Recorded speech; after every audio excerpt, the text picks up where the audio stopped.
Yeah. Baby mama terrorist. BMT. It's my baby mama. I'm on child support.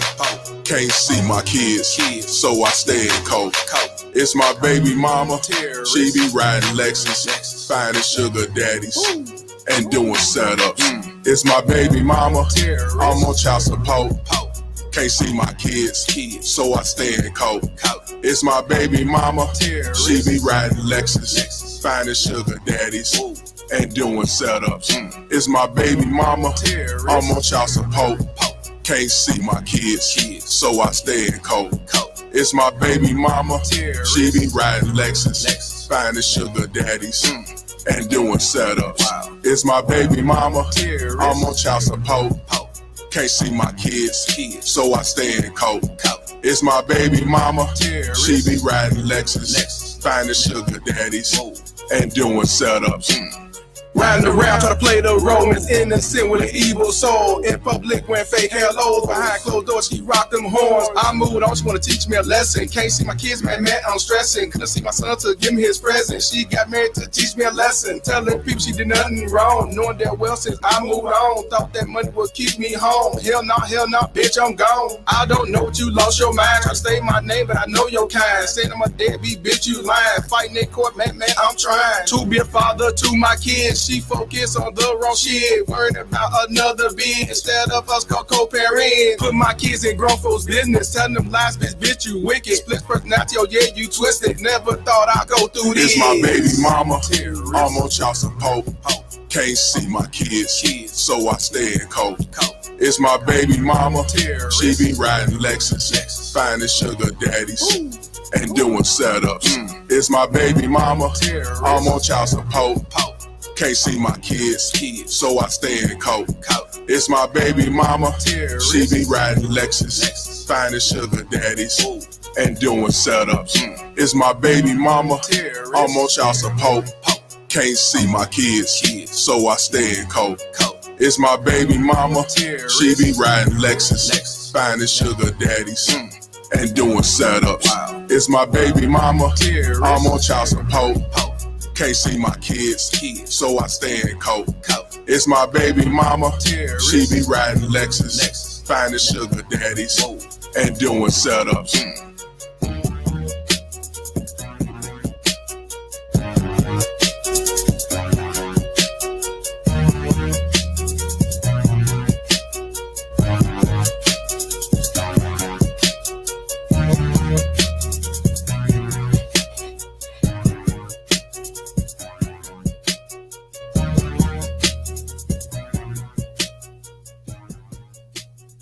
All stand, please.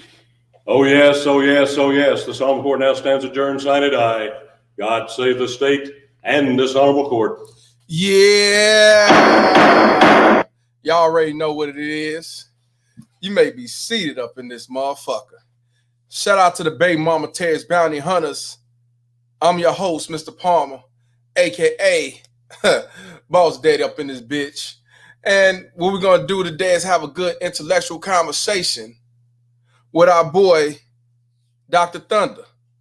How I met this brother was he reached out to me. I believe he saw my videos in the algorithm. I was actually on his show a couple of months ago. He's a good brother, very intellectual. He's definitely red pill. He's definitely in the black manosphere. And surprisingly, he's married and everything. He don't have child support situations. But the reason why he rock with me because it's the truth, it's real, and he know how it is when it come to men, where it's gender bias. Whereas, man suicide race versus a woman suicide race. They talk about the woman suicide race, but they never talk about none with the men. We got to just tough it up, and it is what it is. Man up, and your mama black and everything else to go along with it. He's for black men, and he want black structure. He want black unity. He want blacks to change. He wants us to grow, get our minds right, and especially change the laws in our mind that I always preach. And he's been around the manosphere, I believe it was longer than I have when he come on YouTube. He's also a professor at a university, and he got a lot of wisdom, and he's definitely open-minded. I respect anybody that say, well, I ain't got no child support situation. I ain't got issue like that, but what you talking about is real and truth. I seen it, or I know it's out there, and I want to learn more about it. I respect anybody that comes to me and say, hey, I ain't got no kids, or I ain't got the situation, but this does happen, and this need to be out here. So shout out to Dr. Thunder for that. So for that, this has been long overdue because, our busy schedules. So without further ado, well, you know what? Before I bring them on, I always say, I got to introduce everybody that's in the comments section first, and then we'll go from there. But I had to talk about my brother for a second. I appreciate him coming on, and I love what he's doing. He's doing the Lord's work as well, and that's why I say we can learn a lot from anybody, good or bad. You learn something. You always learn something. So let's see who up in here. Dr. Thunder was the first guy up in here. He say, let's go. You know what I mean? We got Leroy up in the building. We got Mr. Hall up in the building. We got Ja King up in the building. We got Warhammer up in the building. We got Jaylon. We got Kyle. We got Roy. We got Mr. O from Chicago, Inglewood. We got my boy Face Facts from the East Coast. We got Daniel Williams. We got the Bell 5000.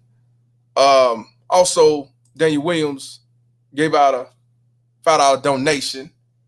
Appreciate it, my brother. He said, I'm on Mr. Palmer's support. Keep putting these BMTs and Simba forces on blast. 100%, fam.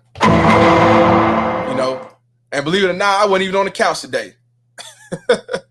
We got Simply a Diva up in here. We got Queen Q. She made it this time. She came at the last minute yesterday. I had to check some goofy mock in when a lot of y'all logged off because he talking shit about Joe Biden supporters and all that shit. I tell him, come on the live. I think it was like 60 people in at the end, and he didn't want to jump on. I had to treat that goofy mock.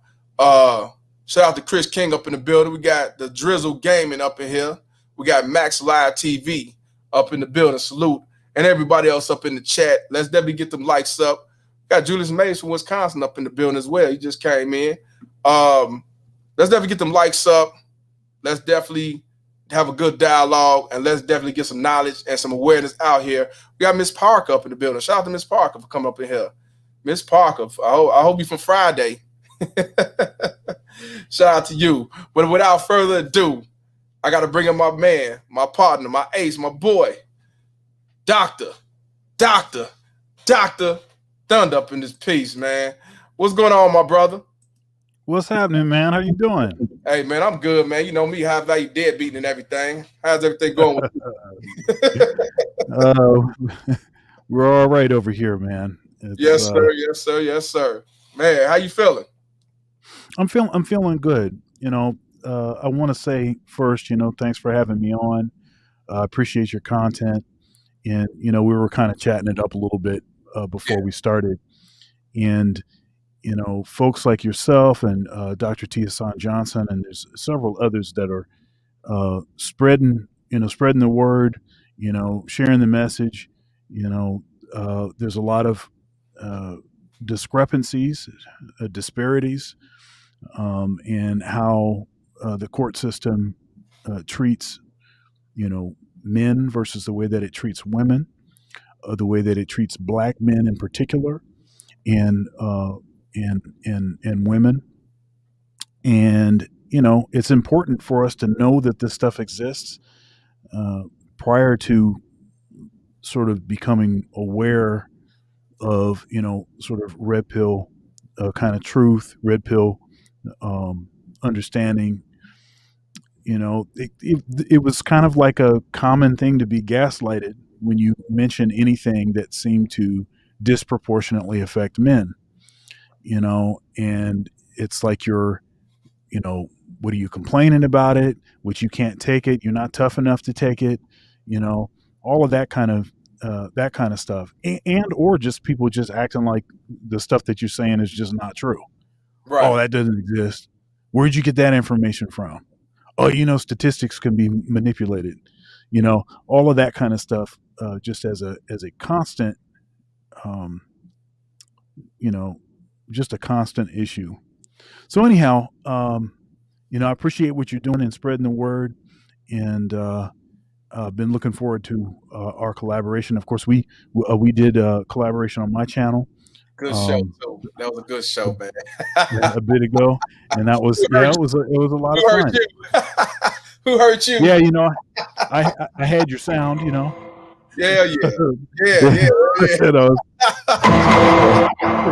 That's right. Let's go.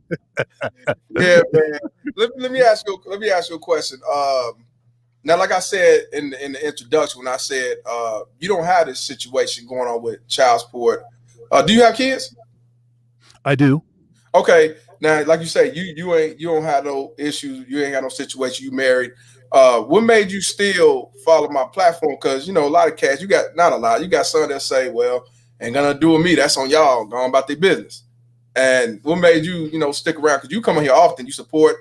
You definitely come on when I'm on, and I appreciate that. What made you, stay around to even just to get the knowledge or the information? Because you don't have these problems. Technically ain't got nothing to do with you. So I just want to know for people to be aware why you yourself is involved, even though I had nothing to do with you.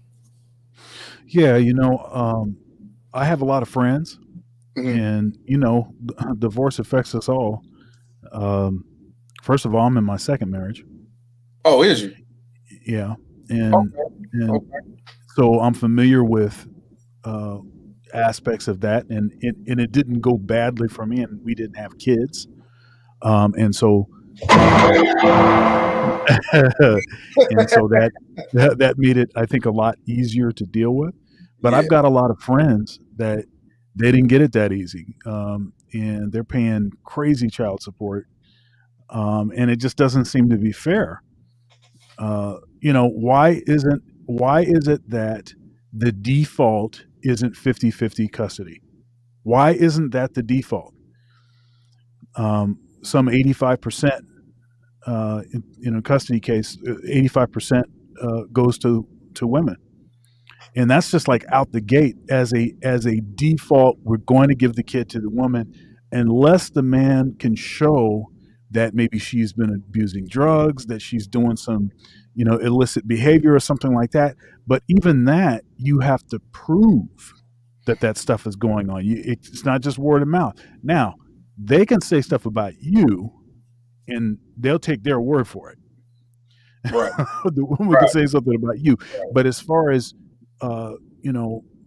there's this argument all the time: welfare of the child, welfare of the child. Well, we know statistically speaking that children do better with their father than they do with if you're going to be a single parent. A father is going to tend to get better results with the kids than the mother. That's just facts. That's what the statistics show. For the fact that they don't consider that when they're awarding custody disproportionately to women, it doesn't make a lot of sense. One of the reasons why a lot of the information that is found readily in the manosphere, why it's interesting to me and it's of concern to me, is that if we can't get the most fundamental thing in society together, that is the relationship between men and women, if we can't get that together, then there's no more family, there's no more society, and things will continue to get worse and worse. Right. And the first thing that you have to do is you have to acknowledge that there are issues. You can't just be ignoring the issues. You have to know what the issues are before you can propose adequate solutions. And unfortunately, the issues that men have been facing all of this time have largely gone, have been heard by deaf ears, have not been heard. So, yeah. So you just said a key word. You said have acknowledgement or take accountability. This was going on. Why do you think a lot of I'm gonna say women, because a lot of women don't want to take no accountability versus men who actually we got no choice but to take accountability. So I mean, Right. So why do you think that is? Because like you said, government daddy reaps the benefit as long as we segregate and separate it within our community based on black relationships and black marriage and black family structure. That's the government daddy's benefit. That's why one of the reasons why they get the $51 billion luxury every year, which can come to child support. What's your take on that? Well, first of all, when you don't take accountability, it actually ends up being worse for you, right? It ends up being worse for you because you never fix the mistake. You never do it differently. You keep doing the same thing over and over. And what is the definition of insanity?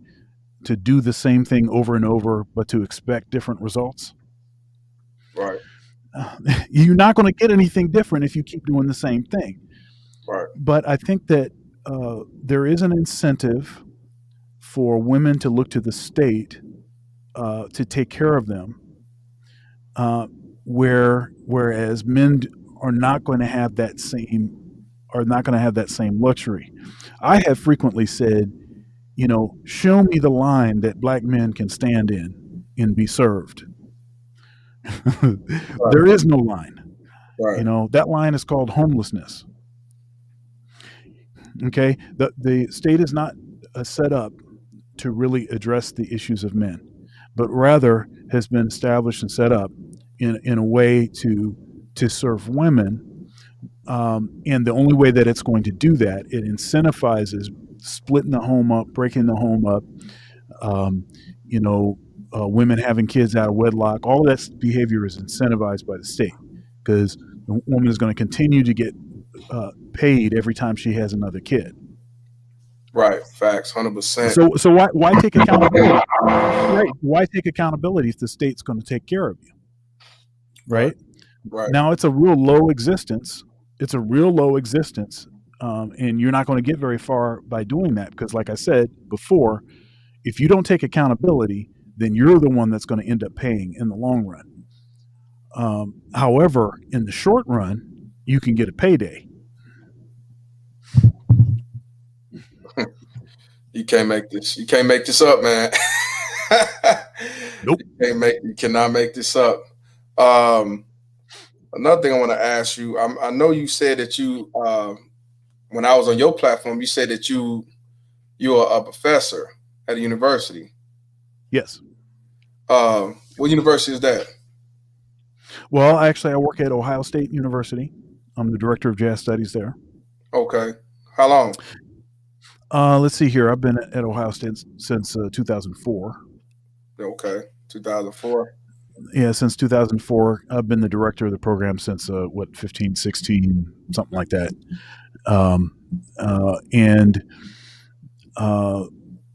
Yeah, I mean,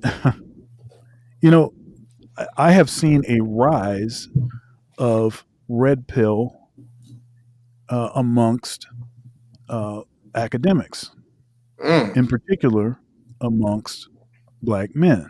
There are a number of us that are actually in this space.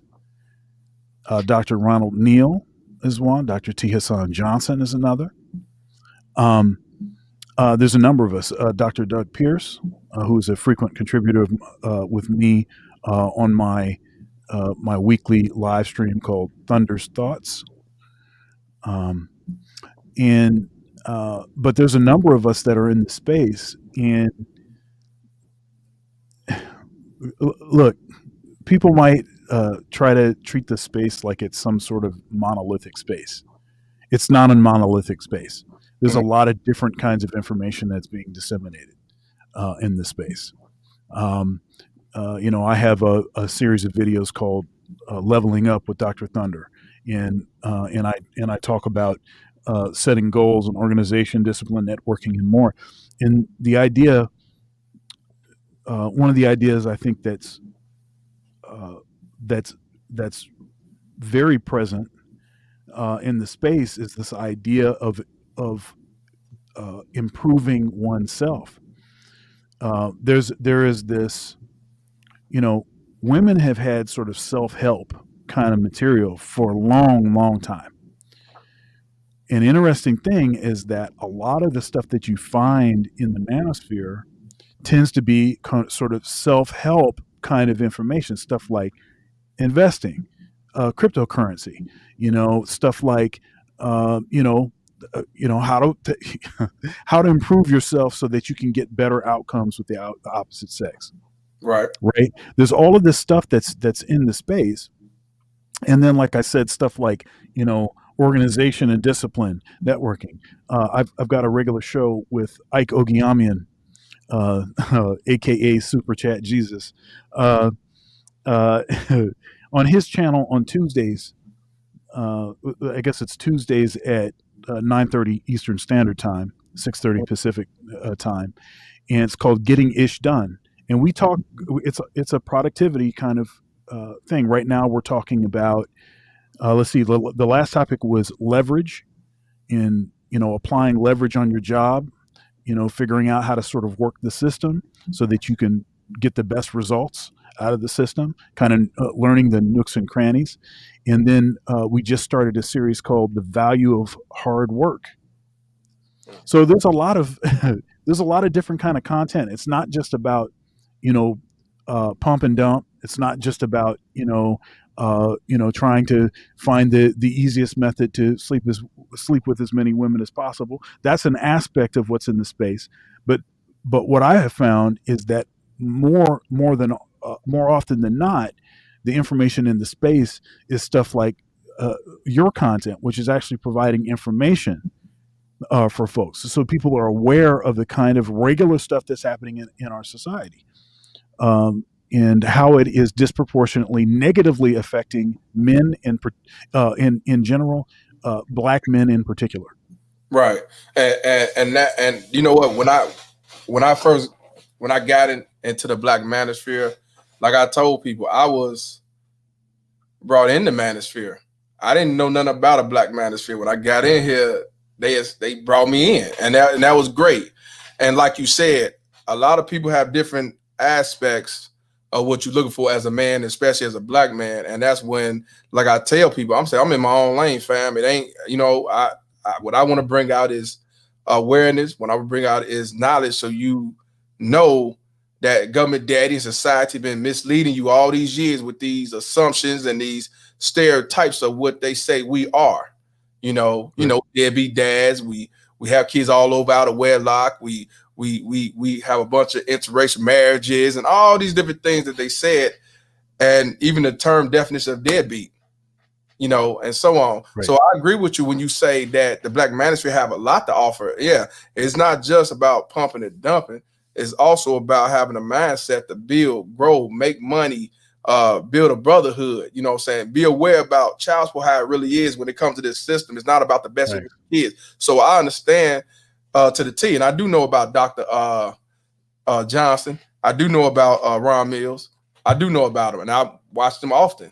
And like you say, a lot of them are college professors. I don't know if everybody on here knows this, but that's why that's one of the reasons why I have you on here, because it's actually college professors that talk from more statistic than me, and Dr. Hassan Johnson even talk about child support. Eventually, I'm gonna have him to come on the show, because you go further depth than I am.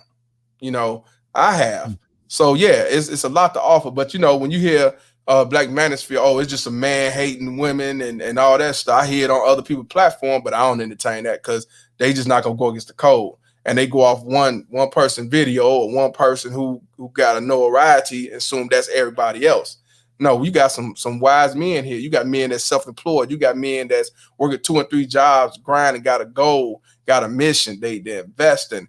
These ain't no quote unquote deadbeats that you want to call these Black men. That's why I tell women that come to this platform, it ain't what you think. These men wanted to have kids. These men had kids. These men did it the right way. These men, I'm like, what you talking about is over there, you know what I'm saying, in your neighborhood where you was around, or maybe your daddy was in that percentage, weighing in the 15-20%. So yeah, and even one Hamilton about these son husbands, but that all falls into, this baby mama terrorism and how the system is ran. And like you said before, they're allowed to have a scapegoat. They know that anytime they can run the government daddy. We can't run the government daddy. Right. I show that in the stats, but right. That was my point when I was saying, show me what line we can stand in to get served by the government. There is no line for us. Right. There's a frequent talk about this glass floor. So the glass floor theoretically would be a floor that you can't go lower than. So women have a glass floor. There is no glass floor for men, right? In general, in for Black men in particular, there is no glass floor. The glass floor is called homelessness. Right. And okay. Funny that you say that. Speaking of homelessness, they don't have no shelters for men. I think it's one out of in the nation, 1%. I think when it comes to a shelter for men. Don't have that. Right. You got it for women and children, though. Right. It was very few. And it's what's kind of sad about this is that when you bring up some of these realities to sort of naysayers, to women, and they might not necessarily be like, feminist women. They might just be your kind of typical woman. It's like they crap all over that. It's like, so what? There's no shelter for men. So what? I mean, I remember talking to someone, it wasn't that long ago, and I brought up the fact that there are 20,000 fewer Black academics, Black male academics, than Black female academics. So there are 20,000 fewer Black male professors than Black female professors. Right. Right. Now, there's not that many professors. So 20,000 less. Okay. And it's like a non-issue. So I don't care. Why does that matter? Of course it matters. It matters. What it clearly shows is that somebody is being favored at someone else's expense. You know, and you know this term that gets thrown around all the time, deadbeat. I don't know any deadbeats. Right. Yeah, you're gonna I value deadbeat. be a high That's what's value up. deadbeat. You're gonna be a deadbeat high value. Man, I gotta get that. I gotta get a shirt like that. Hey, I got y'all. You are, hey man, yeah. I'll be a high value deadbeat. And the reason, you know what, when people ask like, man, what made you high value deadbeat? I said, because one, they don't even know what a deadbeat is. They don't even know what a deadbeat is. And you gonna call me a deadbeat, then I'm a high value deadbeat. Then you know, and that's how dumb they go along to get along. They won't even go research the term. You went off what Bill Clinton said, Obama, and all these other Democratic garbage people said, and what your mama said, and all that stuff. They don't even know the definition of a deadbeat. So, and since you want to say I'm a deadbeat and I'm running for child support, I'm a high value deadbeat. You know, and also y'all, me and Game of Lives Matter got I think it's a 7-step program to make you a high value deadbeat. I'm gonna talk about that soon. You know, if you qualify. I want to give a shout out to Corey Washington for filing out a donation. He said, just paying my couch rent. Yes, I appreciate you, my brother. I want to give a shout out to Mr. Bennett up in here, $4.99. He said, here to see what you young brothers talking about. What's up? What's going on, Mr. Bennett? Shout out to Mr. Bennett. Y'all need to subscribe to him, man. If y'all like listening to gospel music, you got a good voice, man, and he's doing his thing. But let me ask you this. Now, you say you're a director of music, right? Yeah, I'm the director of the program. Okay. Now let me ask you this. How do you feel, like you just said a key word, how do you feel knowing that you were basically, I'm gonna say, I'm just assuming, but I'm gonna say in Ohio State, it might be maybe, I'm gonna say 1 out of 10 men. How does it feel that you being a director with all these different women professors, because like you say, it's 20,000 decrease when it comes to men. How does it feel you dealing with all these women and the content that you talk about when it's based on, you know, brothers red pill and men building and growing and how we getting basically the short end of the stick? Okay, so first, the classes that I teach aren't really in a topic that a lot of these sort of topics would arise.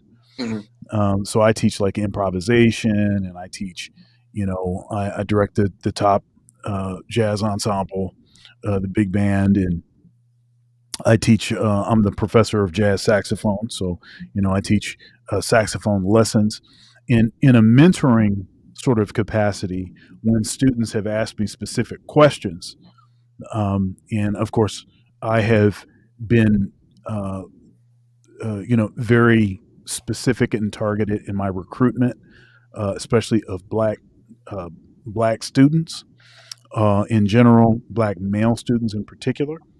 I'll have conversations if questions are asked that facilitate that conversation, but I don't usually lead with certain conversations because, you know, it would be like, you know, I'm a Christian. Right. It would be kind of like, you know, me walking around on the street trying to evangelize people that are trying to get away from me. You know, it would just be like a weird thing. And first of all, nobody's going to listen. Right. And then secondly, you know, at some point it's kind of like harassment, you know?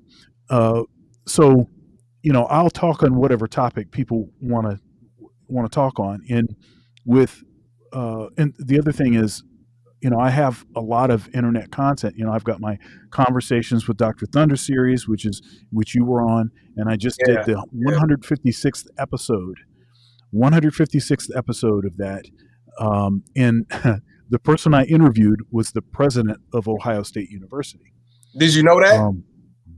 Well, you had it. You had it. Yeah. You had to know. No, I knew who she was. I knew who she was. Okay. And yeah, she's my boss. She's one of my bosses. And I thought it was a terrific interview. Yeah. And I was able to say many of the things that I would like to say if they arise in a certain context. I mentioned the fact that there is a disparity of, black male professors, as opposed to black female professors. Because she brought up a point which was interesting. She said that when she was a young girl, she didn't even think that women professors was possible because she didn't see any women as professors. And so I took that as an opportunity to mention, I said, well, in our community, in the black community, she's a white lady. I said, in the black community, I said, the issue I think could arise that a black male could think that they couldn't become a professor because of so few black male professors. This kind of thing, especially if the numbers continue to sort of go in the direction that they are.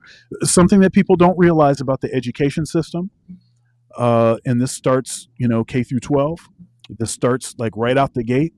So the education system has been totally sort of feminized. It's been changed from what it was prior to the sort of feminist movement. Yes. And now 93% of class presidents and valedictorians for high school, 93% are female. There are only 7% that are men, that are guys. 7%. Okay. And when you mention this kind of stuff, people just they act like it doesn't matter. Like it's like, who cares? Right. It's like, well, that's the men's problem. Well, if they would just get their stuff together. No, there were specific decisions made to make the educational process more friendly to the way that women tend to learn. Exactly. They made those decisions, and now what's happened is it's gone way the other side. The pendulum has gone way over the other side. So all that someone like myself would be asking for is like, okay, we know that what was happening prior to a certain time period, we know that that tended to favor the way that men learned. Okay, now we're seeing that it's favoring the way that women learn. Let's find something that's somewhere in the middle. That's all I would like to see. Let's just try to find something that's in the middle, because that, I think, would naturally it would start to help to fix a lot of these disparities in the numbers in academia as far as men and women. Let me ask you this: do you think it'll ever change as far as with the, like you say, 93% valedictorian and more professors? Do you think that'll change? Do you think it'll ever change in our lifetime? Oh man, that's a tough thing, because the pipeline is so filled with disproportionately women that I think it would be a matter of generations before something would actually change. Even if the education system said, okay, if we decided in mass we need to change these policies, we need to change them right now, then basically what we're talking about is kids that are in kindergarten right now. Maybe they would start to see the future, because what's done is done with us, but the future, right, a decade from now or 20 years from now. See, and that's why I say, when people ask me, do you think child support would change? Will it be equality, equal right? I said, not in our lifetime. If it happens, it won't be in our lifetime. I don't see it happening at all. Now, you know how I say when it comes to child support, it's based off this $51 billion business, this money, why they got everything the way it is. Do you think it's also designed when it comes to colleges, universities, and schools? Do you think that it's basically the same way, designed for money versus, we just favoring women versus men? It's more like a benefit to have them as majority, 93%. Valedictorian and everything else. What do you think about that? You think it's also money grab when it comes to that? I think that most things are money related. Mm-hmm. Okay, I think most things are money related at the top level. So, for instance, we know that women tend to spend more money. Yes. We just know that, but Yeah. they make up what is it, like 80% of the spending or something. Yes. Yeah, so we know women spend more money. So if you create a system that disproportionately favors women, they're getting more degrees, they're getting these better positions, making more money. They're also going to spend a higher percentage of their money. So that's going to you're keeping the money moving. See, men, our tendency is to save. First of all, we don't hardly need anything, and the men that either already are married or have decided that they're not going to get married, they're not interested in entertaining women anymore because they've been burned. They don't even have any incentive to buy fancy cars and stuff to try to impress women. Exactly. Exactly. And now I'm gonna go back, since you said, I'm gonna go back to what you said. You said, even, by you, and you starting to see the college men are taking the red pill, and like you say, they not buying no car to press no woman because they feel they don't have to.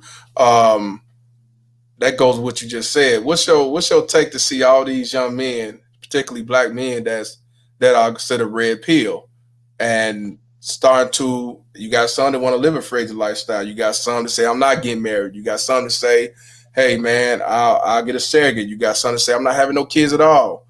I'm not dealing with the bull that my father and others went through, my friends. What's your thoughts on that? So, seeing that all these college educated brothers are red pill, what's your take on that? So I think I would take it on a case by case, probably. I think, generally speaking, I think it's a good thing.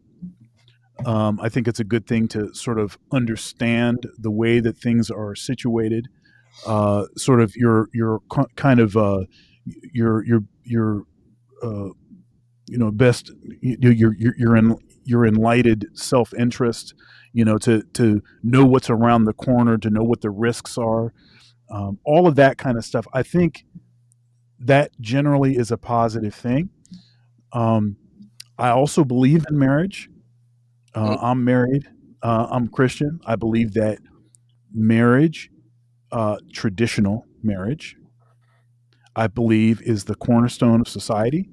And to the extent that marriage continues to be destroyed, basically destroyed by the state, from creating all these incentives for women to be homewreckers, to break their family up. Right. To the extent that stuff happens, it's I think worse for society. However, I also understand why men are becoming more and more sort of disillusioned by the idea of marriage, and are like, hey, this doesn't seem to be something that's going to serve or help me.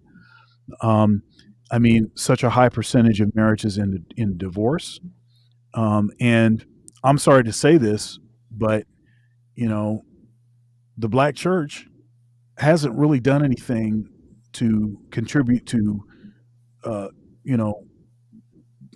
positive direction in this matter.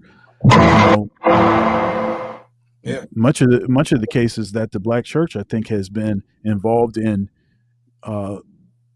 expelling black men. Yeah. Now I'm going to ask you this. Well, first I want to give a shout out to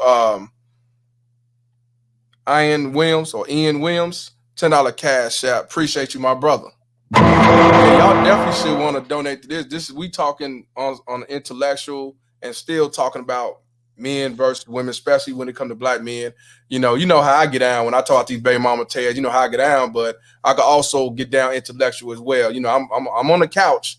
I am a dumb dude off Cottage Grove, but I also got sense. You know, it's how you raise and have a father in your life. I want to give a shout out. man. Yeah, I want to give a shout out to Red Sings the Blues. Found out a donation. He said, shout out to Mr. The Palmer and Thunder. I like these 101s you do. Appreciate you as always. Please subscribe to Red Sing the Blues. He's definitely doing the Lord's work as well. He got a diverse crowd, and he's doing what need to get done as a man, and especially as a black man. Salute, brother. Yeah, he's a young man, and he's growing, and he's Yes, got really good content, and he knows how to put together a really, really good panel. Yeah, so his panel discussions on his channel are really, really good. Yes, it is. And he taught me how to, he's one of the reasons why I was able to improve on my roadcaster and all that stuff. So, yeah, shout out there for that. And this is the link to follow Dr. Thunder. Y'all definitely need to follow him because he talks about black men and society on I'm going to say on a professional aspect. You know what I'm saying? Where he's telling you, you know what I'm saying, the real college. Who knew about how college is? We don't know. Been there, done that. Or some never did college. Even Jaylon, I think Jaylon's in college. He like, what? Yikes. So that's what I'm saying. We need to know all this. Even if you're not in college, you need to know this because your son may go to college. Your daughter may go to college. Your nephew may go to college. Your godchild, whoever. You need to know this. We need to know there's a portion everywhere. Go ahead, brother. You trying to say something? Yeah, you know,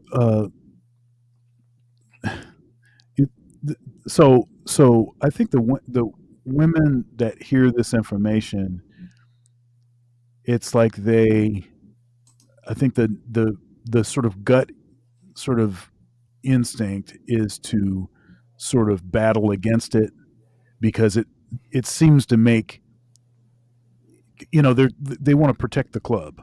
You know, well, women ain't like that. Oh, women ain't doing all this stuff. You know, that's yeah. But here's the thing. But this is the thing, and the reason why I think more women need to start facing facts about these disparities, about the stuff that is, that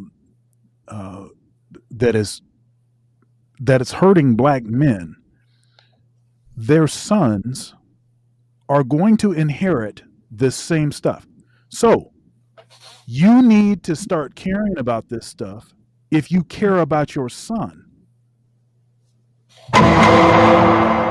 That's the unfortunate part. A lot of them don't care about their son. They only want him as a son husband. They want him underneath them. I'm serious. A lot of them don't care about their kids. That's why I call them the baby mama test they are, because why would you want to put your son in a predicament that's going to put him in a sunken space when he get grown and on his own? But that's why I say different from a woman or a mother versus a baby mama terrorist, that they don't love their son. That's why the son's out here doing drive-bys and shooting up schools and having a bunch of kids out of wedlock and don't care and in the streets and selling dope and everything else. That's one of the factors. I want to give a shout out to Warhammer for the $1.99 super sticker. Appreciate you, my brother. You just can't make this up. And basically, y'all, he answered the question when he even come to college. It's all about money. Everything's all about money. Society is all about money. They don't care about the high divorce rate. They don't care about women doing divorce rates for no fault. 78%. They don't care about 85% of men paying child support. They don't care that the woman that got custody only makes $20,000, and the non-custodial father makes $45,000, $50,000. No, they don't care about that. They don't care about that at all. Let me ask you this: you say you married, and you say you do have you Christianity, and that you believe in marriage. What about the men that's now saying, you kind of talked, but I want to ask, when you hear them say, man, I ain't getting married, I don't want to get married, I'm not for getting married because of XYZ. What's your take on that? Well, the first thing I would tell them is, you know, if I'm talking to somebody that's younger, yeah, they probably should wait until they're at least 35 or so. Mm-hmm. Kevin Samuel says that he thinks that about 30 is about the age that a man should even consider getting married. My first marriage, I got married when I was in my 20s. Didn't work out. And my second marriage, the one I'm in now, the one that, you know, I want this one to last forever. honey. The, that you know, I got married when I was in my 30s, and I was in a better position. I had more things set up in a way that would make a better chance for something stable, you Right. know, for something to last. And we know that disproportionately women, they don't want, they don't want to build with you. They don't want to, yeah, they don't want to, look at your potential. They don't care about your potential. What they want is they want to stand at the finish line and and get with the winner. Okay, that's the tendency of a lot of the way that women think these days. Now, part of that I think is just actually is kind of good sense, because if you have a small number of us that are actually able to achieve at a certain level, then you kind of have to wait to see how things play out. Yeah. But if you do all of the things that you're supposed to do, you don't make mistakes, you're not knocking chicks up, and getting put on child support when you're young. If you do the right things, then you can build yourself up by the time you're maybe mid 30s, and that's going to you'll have much better access to more quality women. And so if someone says, "Hey, I don't want to get married," say, "Hey, don't worry about getting married now. Right now, you're supposed to be building yourself. You're supposed to be focusing on getting your money right, getting your body right, getting your, working your career, working at least 60 hours a week, at least 60 hours a week." Man, I'll tell you, before I took the job at Ohio State, and it hasn't really changed very much since then, but before I took the job at Ohio State, I had 5 jobs. 5 jobs. What was 5 all you doing? jobs. I had 5 jobs. What was you One doing? of those jobs was a full-time job. Then I had 4 more jobs. Okay, so I was teaching. I was in a permanent teaching position for Lansing Public Schools. I was an orchestra director. I was also a part-time band director at a church. That's my second job. Third job was I was a part-time band director in another school district. Honestly, I'm not even sure that was legal. Honestly, because I don't know either, bro. because if you're in a full-time position that's being paid by the state, basically, then theoretically you're already full-time. So it's kind of like moonlighting. The politicians Although it wasn't overnight. Politicians do all the time. They work for the county, but they also work for the city, and they get 2 checks when they retire. So I mean, right. So so my other job, of course, I've been a freelance musician. That's the thing I started doing. That's my first thing. All my jobs have all been music related, jobs, but professional musician, recording, writing music, rehearsing, frequent rehearsals, playing all the time, playing at clubs, playing at church, playing festival gigs, all this kind of stuff, going to trade shows, shopping my recording projects around, all that kind of stuff, getting my website together, all of that kind of stuff. And then I had 20 private students. So I was teaching 20 lessons a week. So so I had 5 jobs. So sometimes when young folks hear this hour, 60 hours a week, well, I'm not going to have a life. Look, if you don't work, you don't eat. And we're put on earth to work. We're put on earth to work, not to vacation, not to hang out, not to shoot the crap with our friends. All of that stuff is good. I'm not saying that stuff is wrong, categorically wrong, but that's not the purpose. The purpose is to work. 100%. So when you're young, you can work more. I remember my dad telling me this. He says, you can either work hard now, or work hard later. And the thing is if you work hard now when you're young, you can actually set yourself up so that you don't have to work so hard when you're elderly. You see a lot of elderly folks and they're still working at Walmart, or they're working at fast food, or they're doing X, Y, and Z. Folks that didn't do what they were supposed to do when they were young, and they had the energy to put the extra work in, and now they're eating dog food because they can't afford regular food. Yeah. So you can either work now or you can work later. So work when you're young, get your stuff together, and then you put yourself in a position to be able to relax in your old age. Yeah. But if you didn't do the work when you were young, there ain't going to be no relaxing in your old age. You're going to work until somebody puts you in a hole in the ground. I want to say something that Raymond said, and then quite a other people in the chat. And I'm bringing this out here because, like I say, people have different opinions and people different thoughts. And I'm gonna say what Raymond said. He said, "Salute to Mr. Palmer in the chat. Brother got some points, but that marriage is a scam, man." He said, "I know a lot of brothers have sealed their faith, but it's a bad idea." The reason why I'm putting it up there because a lot of y'all, y'all not getting married. A lot of y'all is not getting married. Y'all gonna live a frigid lifestyle. Y'all gonna do what y'all do, and that's cool. Like me, I'm married, right? Y'all don't hear me tell y'all, man, y'all stupid. Y'all don't want to get married, and man, you don't know what you're missing. It is what it is. Nah, what I tell y'all, I understand why. Because in this day and age, and especially if you're young, you ain't got no kids. Why would you want to get married? So, but at the same time, you have to listen. At least understand. You have to understand where my boy, where Dr. Thunder coming from. He don't have them problems. He ain't going through child support. You know what I'm saying? He's good.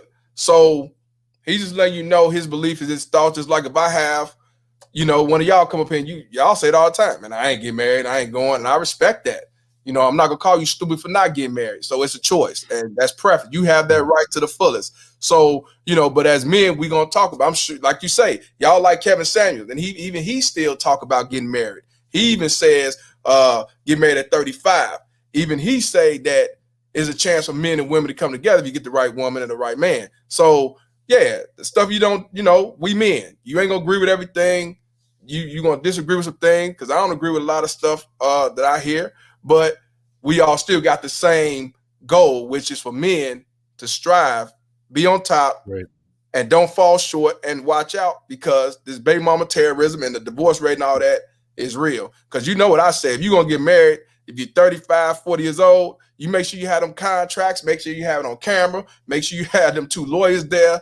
Don't just say no verbal nothing. So if you decide to do it, make sure you in a good place where you won't have a lot to lose. You don't have nothing to lose. So I agree with what y'all saying. I ain't gonna never tell y'all stupid, but everybody don't go through the situation. I can see both sides of this. In I hope that folks aren't taking what it is that I'm saying as an attempt the wrong way. They're not taking that. See, this is the thing I will say about my platform. They understand exactly how I roll and what I do, and a lot of them go to Coach Greg Adams. He teaches don't get married, free agent lifestyle, son, husband. They know, they respect what I do. They know I'm married. Ain't no secret. You know what I'm saying? If they say it's a simp move, then it's a simp move. But I disagree when it comes to me. But I seen a lot of cats before I got married, and even during and after, go through the BS because they dealt with the wrong woman. They didn't investigate. They weren't around long enough and stuff like that. So, and here's the reality. People don't know this, but there's a few cats in here that want to get married. They're not going to come out and say it because they don't want to get ridiculed or be like, man, you stupid. So for the ones that do consider or thought about having somebody, this is something for you to know. And I will say what Black Rain said. This day and age, 80% of the chance is not working. Why chance it? I ain't knocking that out. Matter of fact, I give that to you, fam. But I got an exit plan. I tell you, got to have an exit plan. You make sure you have your T's crossed and your I's dotted. See, that's what all need to be said. Not just, oh, you stupid for not getting married or you stupid for getting married. You know what I'm saying? You got to come with reasoning and statistics. And with all the stuff that I play out here, a lot of these cats, like, I'm not getting married. Matter of fact, I ain't even have no kids. So I can't get mad at that. I cannot get mad at that, but we men. I can't get mad at that. But everybody that's married don't have these problems. Because y'all know my boy Fronte, he got 2 wives. He don't have them problems. Since he got 2 wives, I think he Israelite and he's Christian, but he don't have them problem. He got 2 wives. And me, I'm like, that's double trouble. That's double child support. That's double. That's double whatever. So yeah. So I mean, I respect. Like you say, you Christian. I was Christian. I converted to Islam. You know what I'm saying? But I respect. I respect anybody that's spiritual and is about God. If you about what's right, that's all I care about. But if you're about Christian, but you telling me that women should be able to divorce and do all these negative things, and even a man doing some BS too, I ain't with that. It ain't about truth. I'm about your business. I don't want to be affiliated with you. You fake. You know, you can't be a Christian but say it's cool for alphabets to be married at the church. I can't follow that lane. You know, yeah, God first. I just can't. So ain't nothing like that. But I like the dialogue with them, they, you know, with their opinions and thoughts. A lot of people's not gonna agree with getting married, and I understand, you know, but it would be nice to find a woman to that you can trust, that's submissive, that know they role, know you to lead, and don't have an attitude and so on. And a lot of men would like to get married, but the thing is, why chance it? You know? Yeah, and I totally understand that perspective. I think the primary issue here, I have a series of videos called Blue Pill Testimonials. There's a playlist on my YouTube channel. Wait a minute, bro. Wait a minute. You made me fall back in the seat. Wait, I didn't know about that one. You say it's called Blue Pill Testimonies? Yeah, Blue Pill Testimonials. And it's just a series of stories about, brother, you got a Blue Pill Testimonies. Hold on, man. Let me put that. Put this link back, because I'm gonna put your link in periodically. I ain't never seen that. I seen your Dr. Thunder. I gotta check that one out. You got a Blue Pill Testimony. Tell everybody what that's about. So basically what it is, it's in the reason that I put those out there is, you know, I'm a tenured professor at a major university. Yeah. And I think the tendency is for folks to think, well, you know what? Yeah. He has everything together, never went through anything, never struggled, must be, you know, everything cool, probably made great decisions with respect to women all the time, you know, and all this kind of thing. And nothing could be further from the truth. You know, man, I was a simp. You know, I made bad decisions, poor mate selection, man. That's one of the things that gets us. And frankly, I am lucky that I escaped, you know, a lot of these situations with everything intact. But you know, the whole, but the series is, you know, like the very first episode is called Baby Mama Drama. And I basically tell a story. I was dating this girl when I was in my 20s, early 20s. And, you know, she was a Christian girl. You know, I was a Christian guy. I was like, okay. I met her on some sort of, it was sort of like Match.com before Match.com. It was over the phone. Mm-hmm. Right? So I met this girl, attractive girl, friendly girl, fit, you know, feminine, friendly, all of that stuff. But she had a kid. Okay? She had a kid.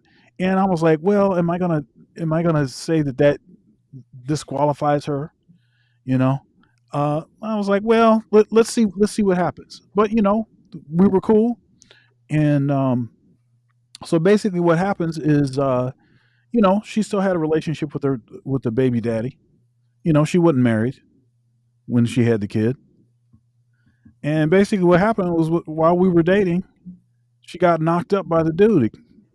What? Yeah. She got knocked up by her baby daddy. Wow. Okay. There you go.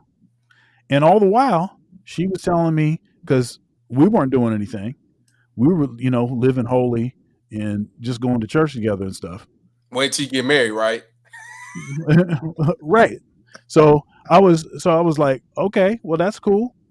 Right. I was for that, because we were just hanging out, see what was happening. Gets knocked up by by the baby daddy. That was the end of the relationship. Wow.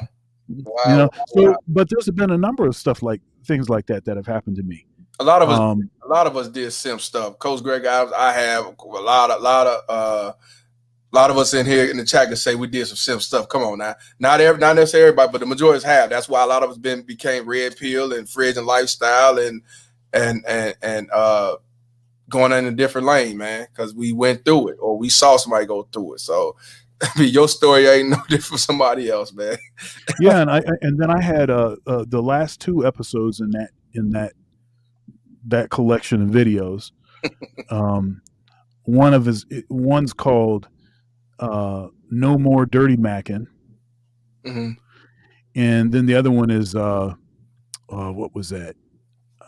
I can't even remember what this with it, but the idea is that I'm talking stories, stuff that's happened to me. I'm saying this stuff sort of as a support, and some of it's like funny. Yeah. It's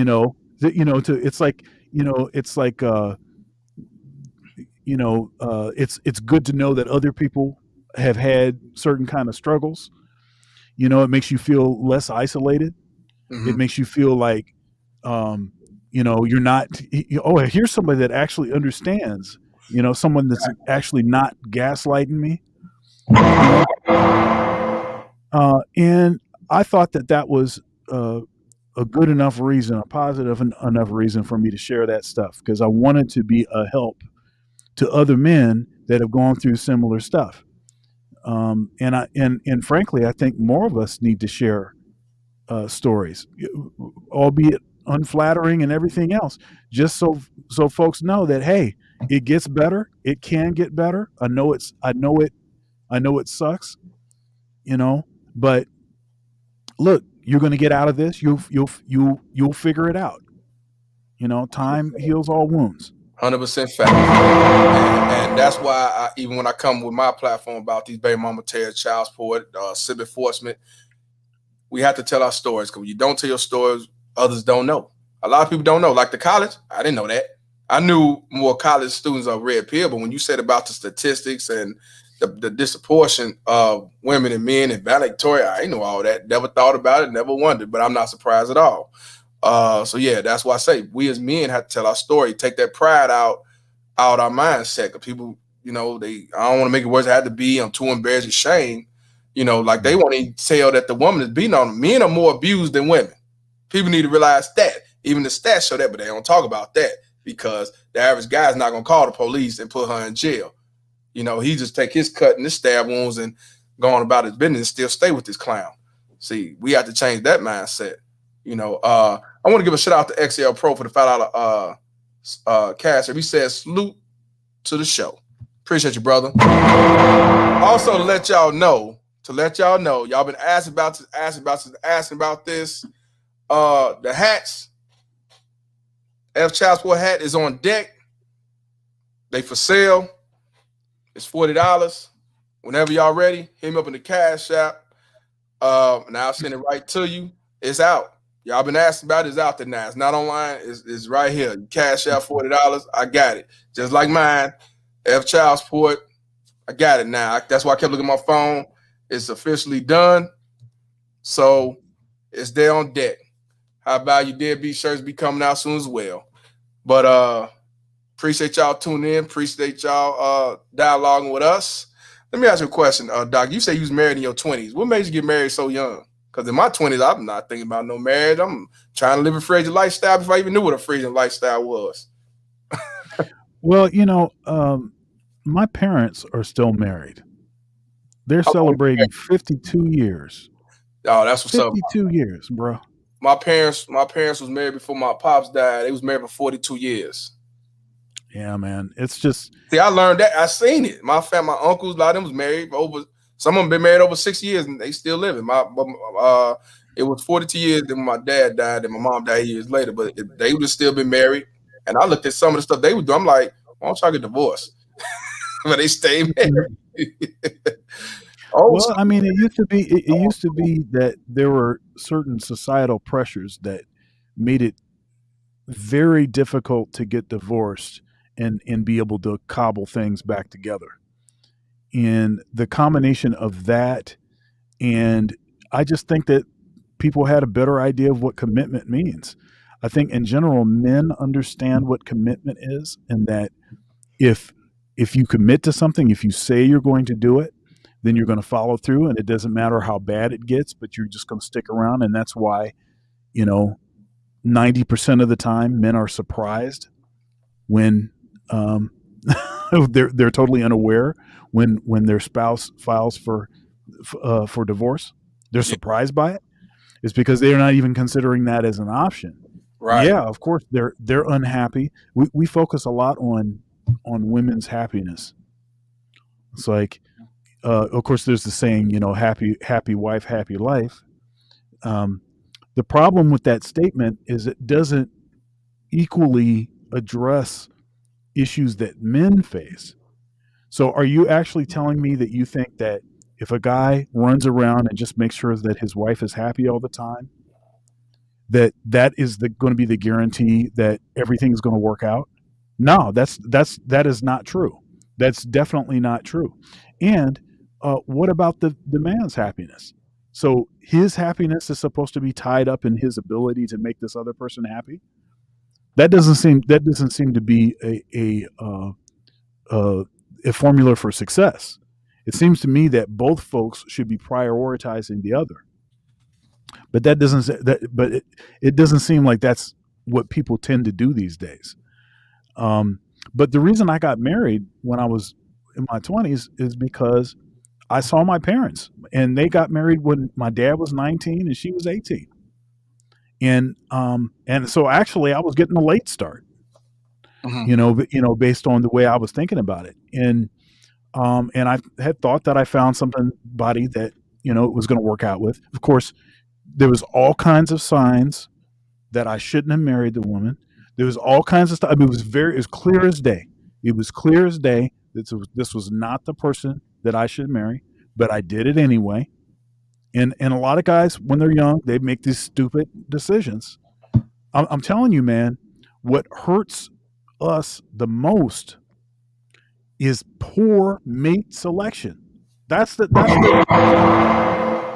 telling you, that is the primary thing that causes all of the issues and all of this sort of negative, a lot of the negativity with respect to marriage is that cats be picking terrible people to get married to.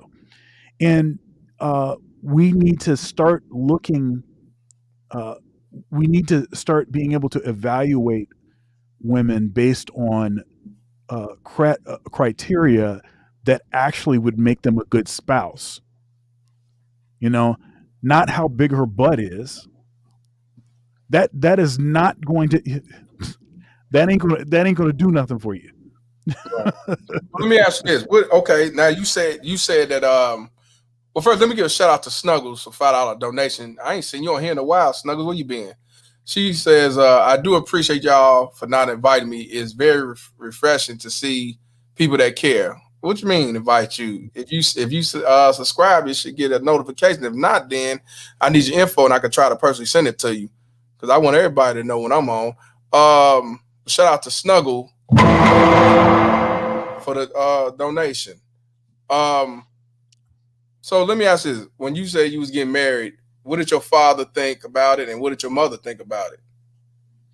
Well, I think that at that point, they had their conversations with me about aspects of her character. Okay. And I just ignored it. Okay. I just ignored it. I was like, man, but she looks good, and I'm ready to go. So, so that was all it was. I think part of the reason why it's a good idea maybe for men to wait until a little later than when I got married, maybe mid-30s or something, is maybe they have sort of grown out uh, of a lot of that hyper testosterone that we have when we're young, and we really cannot think straight. I mean, men already think about sex. What is it? Once every 7 seconds or something. But Yeah. when you young like that, you thinking about it every second, Yeah. and it's hard to clear out mental space. Yeah. And so, how are you going to be able to adequately judge certain character traits? You know, um, yeah, So basically, you basically you saw the you basically saw the ass and all that more than all the other qualities to make you want to keep her. yeah. I mean, I'm gonna tell. I'll tell you something. I'm an introvert, Yeah. and for much of my life, I've been scared of women. Like, and part of it is because there's always that like chance of rejection. I mean, you see somebody that you're into, and you go up there, and we've all had those nuclear rejections where not only did they say no, but they had to make a big deal about telling you no. No, you think I would even talk to somebody that looks like you? Look at your pants. Look at your shoes. You know, every all of us have had that happen. And so fear of that kind of thing, and then also just because I was introverted, I don't have and I'm better now, but I've never had like particularly good small talking skills. Yeah. Hey, I hate small talk, man. I can't do it. It takes so much energy out of me. Jalon said, so men are scared to get rejected. Back in the day, yeah. Back in the day, bro, a lot of men did not want to get rejected. The new age men, the new age boys out here, no, they not. They don't care about none of that. But back in the day, if you in your late 30s or mid 30s and up, yeah, back in the 90s and 80s, yeah, you did not want to be rejected. I didn't want to be rejected. So what I used to Yeah. do, I tell a woman, a friend of mine, hey, tell her I like her, or tell a guy, hey, tell her I like her. I didn't want to hear that word no if it was a no. So I mean, yeah, back in the day, yeah. Now when I care less Yeah, about and as you get older, you're gonna come to me. right? Also, as you get older, you develop more of a thick skin. You've lived longer. You've had more experience, Right. and it's not scary like it was. Now it's like if somebody says no, good, you just ruled yourself out. Okay, let me go over here. It's not a big deal. And if I was single, that would be the way that I would approach it now. But when I was in my 20s, my late teens, early 20s, man, I just that was so. Well, I'm saying that to say that my ex, she was super aggressive, and so I didn't have to. It was so honestly, I was just flattered. I was like, and plus, I didn't have to risk rejection. So it was kind of like, hey, this is easy, and that's not a good way to decide.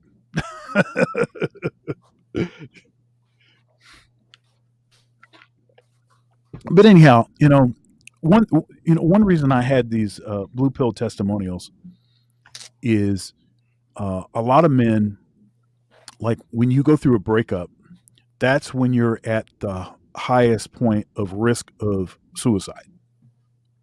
A lot of men, when they have a bad breakup, or they uh, divorce, and then they can't see their kids, and so they have spent all their life developing this family, providing for the family, building their house, building their home.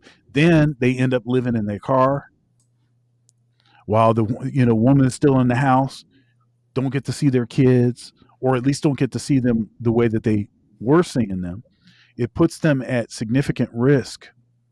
um, I was at the CME and I'm going to talk about this at length on one of my Thunder's Thoughts live streams, which is on Wednesday. I do those at Wednesday, live at 4:15. That's Eastern Standard Time, 4:15 p.m. Eastern Standard Time on Wednesdays. Thunder's Thoughts on my channel. And this next week, I'm going to talk about male suicide in more detail. And I'm going to review a session at the CME, the Conference of Masculine Excellence, which I attended, Donovan Sharp's conference. I attended that. Wait a minute. It was in Las Vegas. Wait a minute. I'm sorry to cut you off. So you did go to the conference? I did.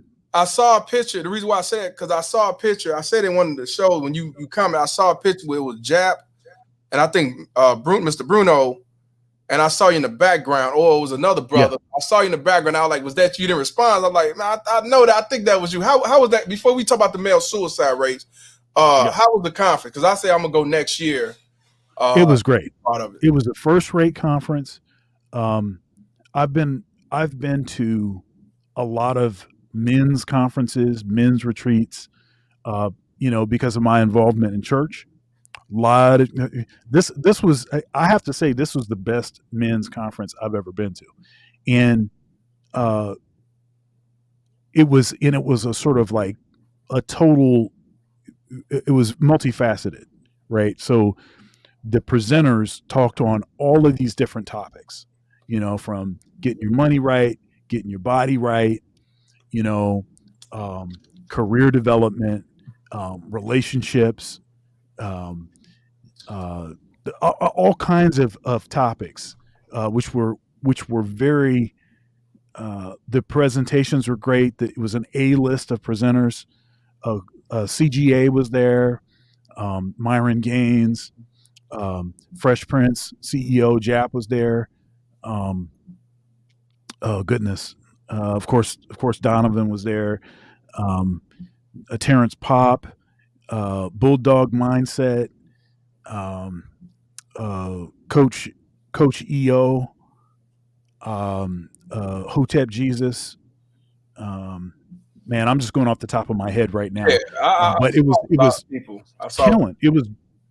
It was a great list of presenters, and their presentations were all top notch. This is a great conference. The accommodations were top notch. It was at the Venetian. This is in Vegas, right? Las Vegas, yeah. Right? Okay. It was in Vegas, man. It was killing. Okay. Was this your first conference? Was this your first year? Was this your first year going? Well, it's the first year that the conference has existed. Was it? I thought they had. I don't know why I thought they had one last year. No. I still have. Matter of fact, it was such an impactful. It was such an impactful conference for me that I still have. I see it. Yeah, I still have my. Yeah, and it says special guest because I was a special guest at the conference, but it was a great conference. Congratulations to Donovan for putting on a conference of that quality. First time out the gate.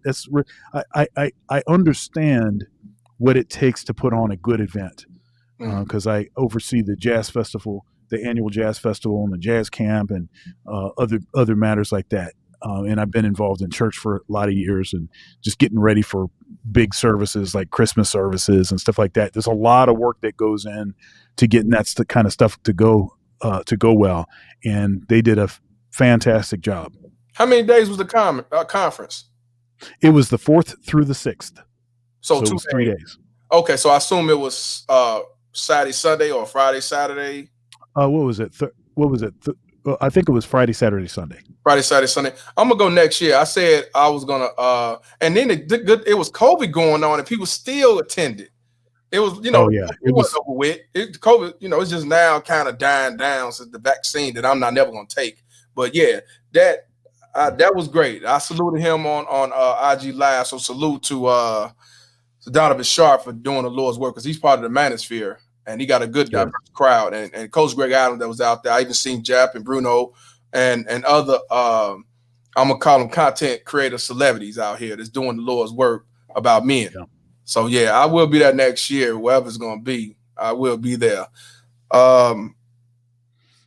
Yeah, I was wondering, was you there? Let me ask you this: how much did it cost to go out there for the? Like you got a VIP or a special package versus the basic. How much was it? Well, I was one of Donovan's special guests, and Okay, good. but the conference cost, it was like $1,600, Right. and that included a room, which it was a first rate room. Mm-hmm. One of the best rooms. I frequently tour with the Count Basie Orchestra, and I've been all around the world playing and stuff. And this is, if it wasn't the best room I've ever been in, it was close to the best room. I understand. Just excellent accommodations. Was a great event. My brother lived out there in Vegas. My oldest brother lived in Vegas, so I know. Oh, okay, yeah. So so Terrence Pomp did a presentation on male suicide, and he talked through a few statistics which I thought were interesting. I was saying that I put that Blue Pill Testimonials playlist together because that series of videos because I want to try to do my part to help men that have gone through bad breakups, to help them feel less alienated, because that's when we're at most risk of suicide. So 50% of so here are some factors that contribute to suicide. So we know that 50% of first marriages end in divorce. Right. 63% of second marriages end in divorce, and 72% of third marriages. Okay. 80% are initiated by women. 90% of the time, the men are unaware that the woman is plotting, scheming, whatever, meeting with attorneys, doing totally unaware. And 85% of the time, women get custody of the kids. So most of the time, most of the time, I don't have a specific stat on this, but most of the time, men go through periods of homelessness after a divorce. Most of the time, periods of homelessness. Okay, so that could mean that you're living out of a storage unit, you're living out of your car, you put you got a futon in your office at work, and cats be like, man, you working late again. And you always hear the first thing, nobody can beat you here. Right. That's because the cat is sleeping in his office because he can't afford a place to stay. Men experience social isolation because they've been separated from their family, from their kids, then by extension from family friends. There, there's likely some animus between the man and her family. So if he had established relationships and friendships with, say, for instance, her brother or her dad, or her cousin or any of her other friends, then those relationships are going to be estranged. So he's isolated. And we know that there's no support system for men. And there's no support system for men. The support systems that used to exist for men would have been in the church. But we know that disproportionately, this is not the case in every single black church or every single church. There are anomalies. There are anecdotal examples of churches that have a healthy number of men in the church that are regular attenders. But for the most part, men are not particularly present in church, and I believe that part of what has sort of pushed men out is the further embracing of progressivism and feminism and incorporating that into the church. So more of modern kind of church context, which is sort of steering away from traditional sort of family structures and leaning more towards these sort of modern, either 50-50 sort of kind of relationships, and or just don't really care about men, period, and a lot of finger wagging from the pulpit at That's men. That's a good one, finger wagging from the pulpit. That's right. You can't make this up, man. That's right. You men, you men need to man up. You need to take your responsibility. You need to do X, Y, and Z. Now, notice that there's not an equal amount of finger wagging at the women. 100%. So I think you get that kind of treatment for long, and why are you going to want to participate in a supposed support group for men at a church where they're constantly doing this from the pulpit? It doesn't make a lot of sense.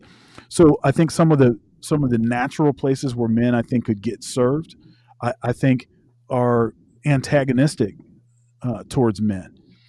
At least there's the appearance of that. So total disillusionment from the government. So now it's not just your family's against you. It's not just you don't have friends. You can't even go to the government for any kind of assistance. You definitely ain't going to government, daddy. You can forget about it. That's But right. bad. You can't get it from your own church. That's like right. That I'm gonna call that finger wagging. That's a good one. That finger wagging, because the majority of people who are in the church are who? Women, and less women, less money in their collection plate. See that, and that's why I say you can't make this stuff up. I want to give a shout out to Anthony McClinton for the $5 donation. I appreciate you, brother. I also want to give a shout out to Yoga. I want to give a shout out to, let me get it right. Let me get to it. I want to give a shout out to Yoga. He just gave me a $4 cash app. He just purchased a hat. And funny that you said that, Yoga, because you in ATL. The hats are in ATL. So yeah.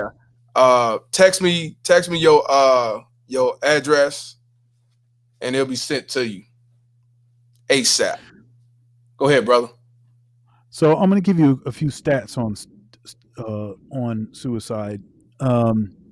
So in 2019, there were 1.38 million suicide attempts, and 47,511 Americans died by suicide.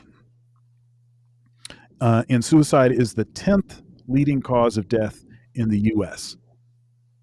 I want you to repeat that again. Repeat it again with the million. Sure. I want to repeat so everybody get a clear understanding. He's talking about the suicide rate. Attempted suicide rate amongst men. Well, this is for everyone. I'm gonna disaggregate. Yeah, that's for everybody. It's for men as a whole, men in the nation.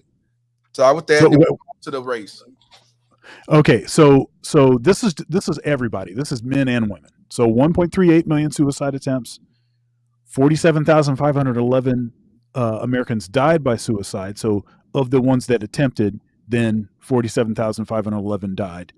And then suicide is the 10th leading cause of death in the U.S. Now I'm going to start to disaggregate some of the numbers now. So the age-adjusted suicide rate in 2019 was 13.93 per 100,000 individuals. The rate of suicide is highest in middle-aged white men. In 2019, men died by suicide 3.63 times more often than women. So men are much more effective when they decide that they want to kill themselves. They're not messing around. Right. On average, there are 130 suicides per day, and white males accounted for 69.38% of suicide deaths in 2019. In 2019, firearms accounted for about 50% of all suicide deaths. Okay, so this is a serious issue. This is not just people just talking about something that's not a real thing. We're talking about 10th leading cause of death. Okay. So yeah. Now, one thing that Terrence talked about was of Iraq veterans, those that returned home, 70% of them returned to divorce. Wow. Okay, so just imagine this. You go away from your family to serve your country, to bring in money for your family. You're putting yourself in harm's way. All of the stuff. You probably come back and you've got PTSD. And you're going to have a hard time probably finding the kind of job that you can do without having fits with PTSD. And then also, at a 70% clip, your wife is probably leaving you and taking your kids with her. Yep. And then the last thing I was going to say here on this topic is just a bad husband does not equal a bad father.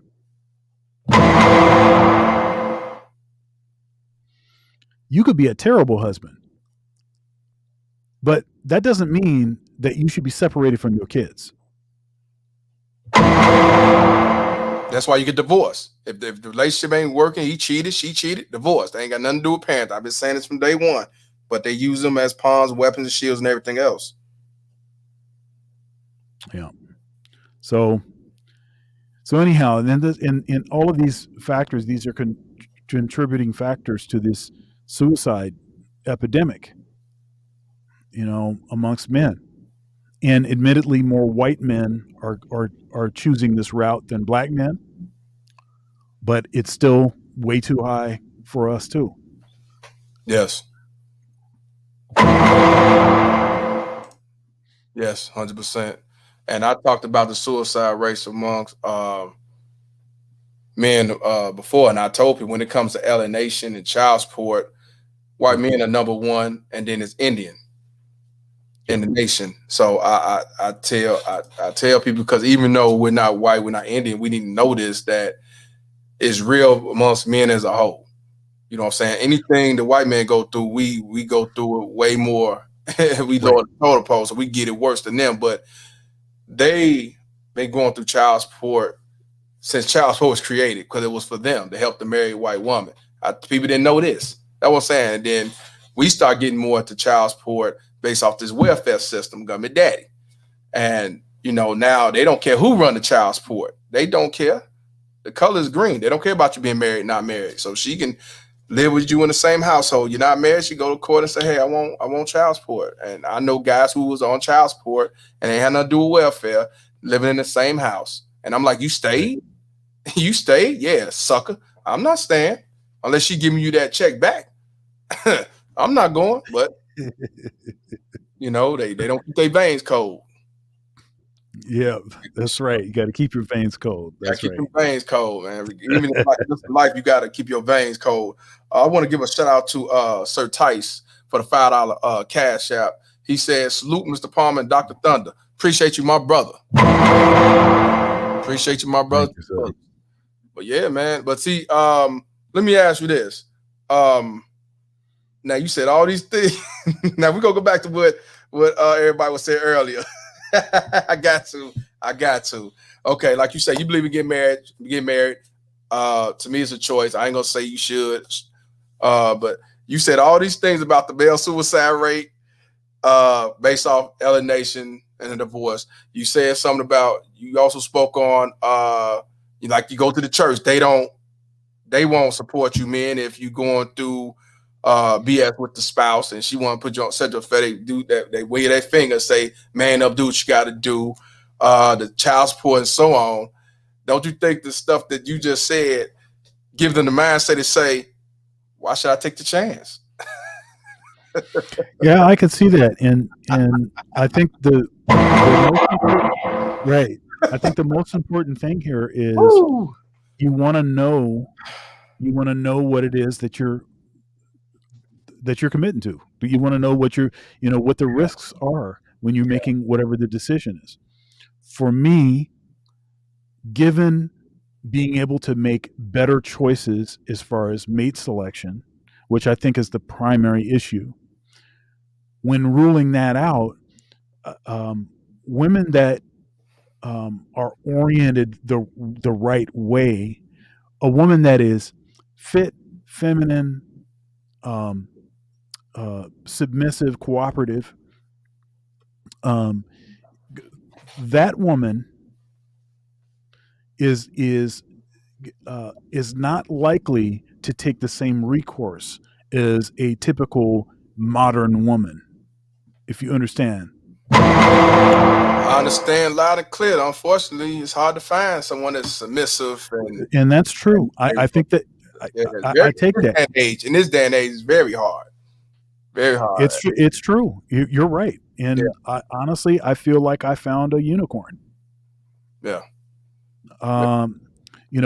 But the fit, feminine, friendly, cooperative, submissive with no kids, that's tough. That is a tough thing. But they do exist. I'm sure I don't have the only one that is like that. And I also have found that one of the reasons why having conversations, meaningful conversations about relationships with women, as a man with women, is what our tendency is. Our tendency is going to be to, birds of a feather flock together. So, for instance, I don't know, like I was saying before, I don't know any deadbeats. I don't know anybody that's not, other than the high value deadbeat. Oh yeah, other than right. But I don't know any deadbeats. All I know is men that are taking their responsibility on seriously, men that are still married, or men that are divorced and still paying child support, still paying spousal support, doing all of the stuff that they're supposed to be doing. All I know is a bunch of people that are good people, just trying to do right. Those are the people that I know. Those are the men that I know. I don't know any of these, Pookie and Ray scrubs that are knocking a bunch of women up and refusing to, to support. I don't know anybody like that because those aren't the people that I associate with. Yeah, I know them. Right? Yeah, I know them, but that ain't me. And like you say, right. I know them, but I ain't associated like that. So, but I mean, right. So I know that they exist. I'm sure that I have an acquaintance that's doing that. Yeah. But I'm saying the people that I have real relationships with, those aren't they're not doing that. Okay. And the same thing is the case for a woman that is a good woman. Her tendency is going to be to have a lot of girlfriends that are going to be similarly aligned as she is. So they're not trying to take advantage of guys. They're not trying to game the system. They're not trying to, poke holes in men's condoms so that they can get another payday. Right. They're not doing that stuff. Right. And so when you have these conversations, and when you say, for instance, disproportionately that women are doing these kinds of things, if you're having a conversation with a woman that isn't that kind of woman, then she's going to have a hard time believing what you're saying is true, because all of her friends, they don't do that. Yeah, but I and that right there, I have women say, I know 5 guys who got custody of their kids, and I have to let them know, your 5 guys ain't nowhere near of the men who get custody, because only 17.5% of men in this nation get custody. That's one out of every 6, one every 6. So don't tell me about you and your five guys that that got custody. Right. It's the anecdotal at best argument. And and just like Omega said, never underestimate a woman. Never. I agree 100%. You never. But let me ask this: speaking of women, because we had Yoga on here a couple days ago, and he was saying you want a good woman that's submissive and everything, go to the DR. What you think about brothers or even men? Because a lot of white men doing it too, going over to overseas, find a wife or find a woman and bringing them back or and marrying them and stuff like that. What you think about that? Because a lot of men are doing that as well. They just not dealing with American women. Well, and so what the statistics suggest is that once you bring a woman from another culture to the United States, then she's going to become a common, usual United States woman, because she's going to have access to all of the same influences. I know where you're going. She's gonna get recognized. Yeah, right, exactly. So you'd be better off staying in that country. If you're going to wife somebody from another country that has more traditional values and things, stay in that country. Yeah. Okay. I told people, man, you bring them overseas from over here, man, they get Americanized, be around the wrong people, they're gonna be just like you. Matter of fact, somebody sent me an article. Yesterday, one of the brothers off YouTube, off Instagram, even Yoga. Okay, he said keeping the DR. So even he said it, keep it DR, though, because he said That's it. right. That's right. That's sad. That's sad that this Western and Eastern civilization got it. But that's what I say, men are thinking. Like, I want a family. I just go over there to certain parts of Africa, or I go to the Dominican Republic, or I go over to the Caribbean. I ain't going. That's why I say you go to certain countries thinking that you exempt. No, child support is in Japan. Child support is certain parts of Africa. Child support is in Brazil. Child support is worldwide pandemic. It's not in the Middle East, but all these other countries, man, anywhere it's feminist. India even got child support, y'all. And I learned all this, and that's why I'm telling y'all, like, even you want to go out another country, get you a foreigner or whatever, you got to know the laws. I don't want you to bring her back and she'll be a foreign baby mama terrorist. You know what I'm saying? But what I was going to say was, check this out. I didn't go deep into it, but I'm going to talk about it in one of my pre-recorded videos, or maybe a live. Faison Love is alienated from seeing his child, right, y'all? By a baby mama terrorist that don't belong here. She do not belong here. She's illegal, and he's alienated from seeing his child. Go look on Vlad TV. He talk about it. I'm gonna dissect that, man. And he have a kid with someone who's an illegal alien here, and he still can't see his kid because she got Americanized. She got hip to the game. So, and that just came out a couple of days ago. Hey, I have a one of my childhood friends. When he got married in his first marriage, he's in a second marriage now. When he got married, he had a kid. He had a couple kids from the woman. She took his kid and left the country because she was from another country. Took his kid, went to another country, and then and disappeared. Couldn't find her. Didn't know what was going on. And we're talking about a number of months of being gone, just having disappeared. That's always a risk. Like, if you're dealing with folks that aren't from here. Mm-hmm. So say, for instance, if you get somebody from DR, all right, you get together, you get married or whatever, or maybe you guys just have a kid or whatever. Right. You guys break up. There's always the risk that she can just go back to the DR. And now what are you going to do? So now you got to pay child support. Plus, I mean, how are you going to, how much money are you making? Can you afford to go to the DR to see your kid? Right. And on it, she go, and look, the money you give her from American money going out there, she gonna live like a king. Right. She gonna live like a king. shout out to Leroy for posting this because I was wondering what this clown was gonna get. It seemed like the race soldier, George race soldier, got sentenced to 22.5 years for the murder of George Floyd. So, because I was trying to wait on it, I thought he would have did it earlier. But Leroy, shout out to Leroy. He said that the race soldier was sentenced to 22.5 years. I know it's only, but and he'll probably only do 10. But I mean, I wasn't expecting him to get nothing but probation. So I'm not even gonna lie. I didn't have no hopes.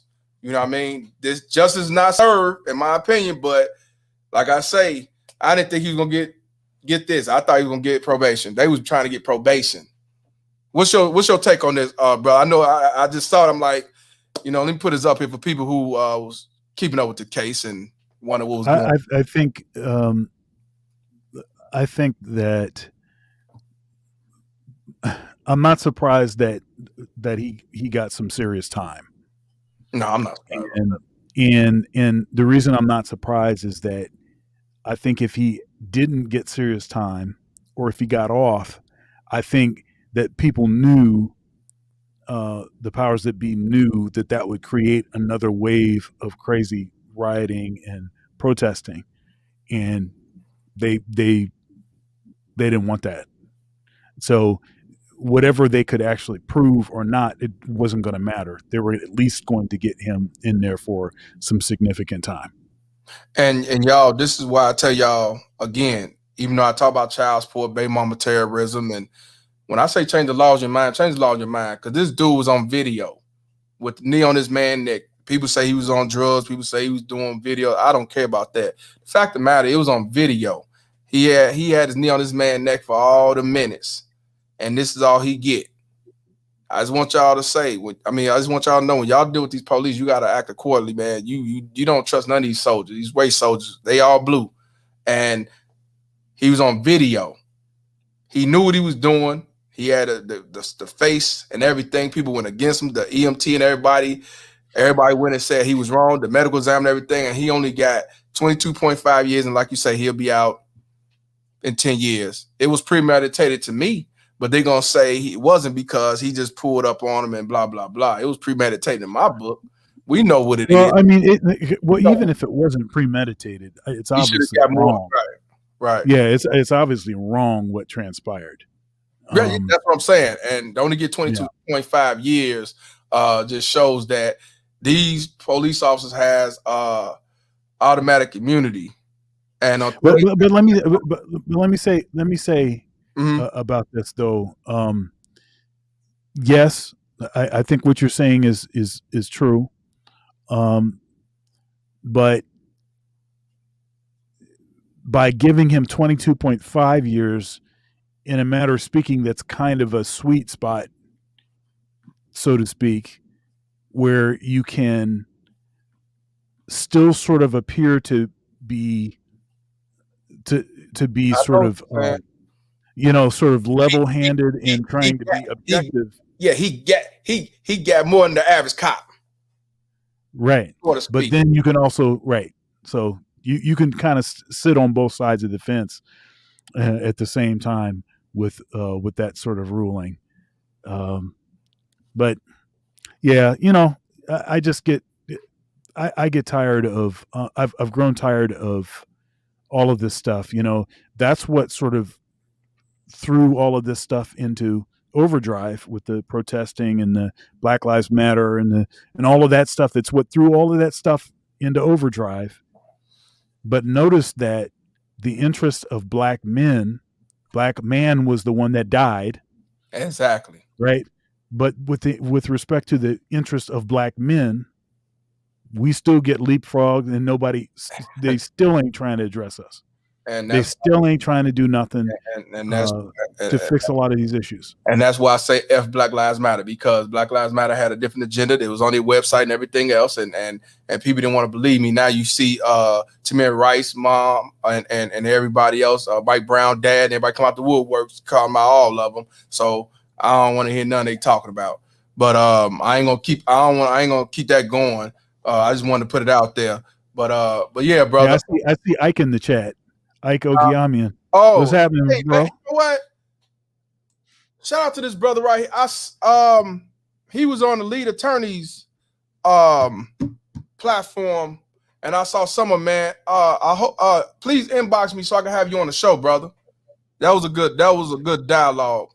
Yeah, shout out to this brother right here. Y'all need to subscribe to this brother, man. Definitely out here doing the Lord's work as well. Good to see my man.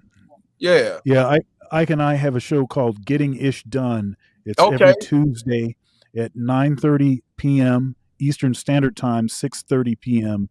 Pacific Standard Time. We've been talking about the value of hard work. That's what we've been talking about lately. Yeah. Okay. Most definitely, man. Hey, I want to get back. We talk about everything, but I want to talk about your music because I see you got the guitars in the back, and you got the keyboard. Do you play a bunch of instruments?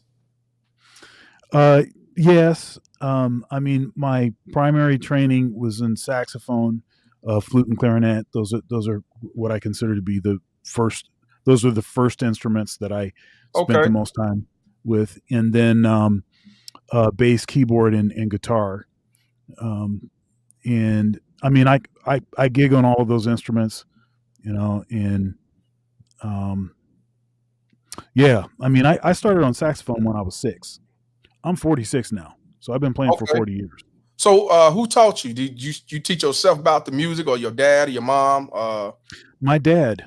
I had an unfair advantage. My dad was a great saxophone player, great teacher. He had his own record company and studio, and so I grew up around that stuff. And I got a lesson 3 or 4 times a week with an attentive ear on the practice room. So I'd be trying to go on to something else before I had perfected the last thing, and he would always tell me, that one right. Go back. Do everything. So I had a really unfair advantage. I started really young, and I practiced a lot. And it's all I wanted to do. It's the only thing I ever wanted to do was music. So I know you say you do jazz, you do gospel. Have you did any hip hop music as far as recording? I see you do recording as well. You teach it. Do you do? Yeah, I actually produced a couple hip hop artists when I was in my 20s. Okay, it's not something I've done a lot of in recent years, but yeah, I mean, and I film scoring and writing music for all kinds of ensembles, orchestra, big band, small ensemble, writing for voices, writing for all kinds of stuff. I mean, so yeah. That's definitely. I don't know why I keep thinking you in California. You in Ohio, right? I don't know why I keep thinking West Coast, but you in the Midwest with me. Okay, most definitely, man. Hey, let everybody know how you could be reached. We got your link up. Yeah, we got it pinned to the top. Let them know how you can be reached. We got Facebook, Instagram as well, not just YouTube, and tell them everything they need to know, man, before we jump out. I got to get back on the couch. I ain't been on the couch at all today. Get back to deadbeating. Yeah, you know what I do? High value. Great. High value deadbeat, my man. Yeah, that's right. High value deadbeat. Yeah, let everybody know you be rich. The link is right here with his YouTube, but let them know. There's my website right there. Yes, sir.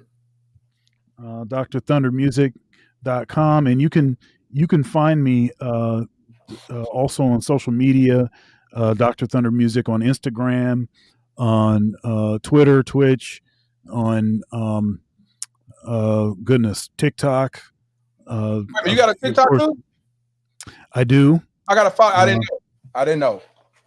Yeah, and then on, like I said, on YouTube, and I'm just Dr. Thunder on YouTube. It's easy to find me, and then Facebook. If you just look for Dr. Thunder, you'll find me. But my government name is on there. I understand. Oh man, that's what's up, man. This has been a good dialogue. I hope you come back on again. I'll be on your show. Let me know ahead of time. You know how we do. because this dialogue like this need to be out there. That's why I salute you, Dr. Hassan Johnson and others, because it's out here in the manosphere, you know. Yeah, I'm on the run again, y'all. You know me. So yeah. And please like, share, subscribe, all of that good stuff. Please subscribe to my channel. Also consider becoming a member of my channel. Please. So you can have access to exclusive content, including my live, my back issues of my live streams. So yeah, y'all need private stuff after y'all need to talk about that blue pill stories, man. I come on there and talk about my past blue pill or simple force. Well, I'll tell you, we'll talk about that, because one thing I want to do with that series is the first 10 were me, but what I was thinking about doing is having other content creators, you know, send me like little clips, and then I'll create blue pill testimonial I'll clips. do that. Because it need to be out. It need to be out here, man. I didn't become who I was just based off having my father and mom. It was also based off the bull that I went through, that I entertained. I shouldn't have. You know what I mean? I knew better. You know what I mean? Or I let it be. I let it continue when I could have went on about my business years in advance. You know, so yeah, it need to be talked about. That's why I'm doing what I'm doing now, and surprisingly, the people you're gonna be actually having on your platform, I mean, that's gonna listen, guys who never went through it. Yeah, simp confessions. You know, it's gonna be quite a few guys that ain't went through it.